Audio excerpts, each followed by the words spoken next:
Welcome back. I'm glad you're here with us again.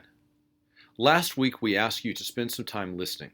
We talked about how leadership begins with listening, and we sent you out to listen with empathy so that you could be transformed by the people that are entrusted to your care.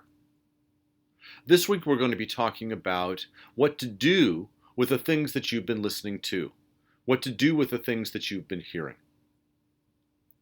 But before we get to that, let's remind ourselves why we're here. We're here, number one, because of God's intention for the world. God was in the world, reconciling the world to himself in Christ Jesus, and has invited us to be a part of the invitation that he is making to the world, an invitation of reconciliation. And God calls us to be God's ambassadors.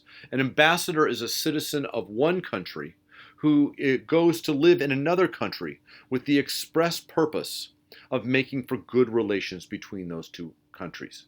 We are citizens of heaven who reside as citizens of this earth so that we can participate in God's gracious invitation to the world. But there's a problem.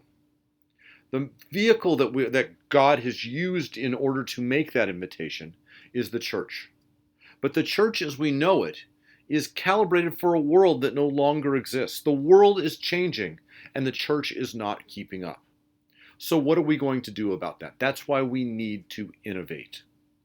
So what I'd like to do is suggest to you that there are 5 questions that we can ask. You're going to recognize some pieces of those questions because some of those questions were what we discussed last week. But there's 5 questions that we can be asking together. We'll introduce some of those questions this week. We'll start to introduce how we answer them, and then we'll continue that next week. But here are the 5 questions that we can ask as we try to innovate. Number 1.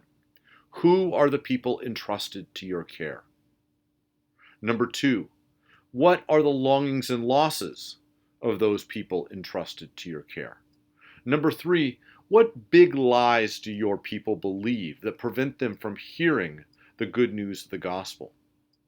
Number 4, how do you make spiritual sense of the longings and losses of those people entrusted to your care? And number 5, how do you express that spiritual sense as a shared story of future hope?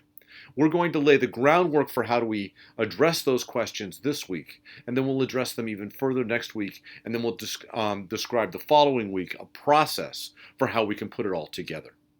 I'm glad you're here. Let's get to work.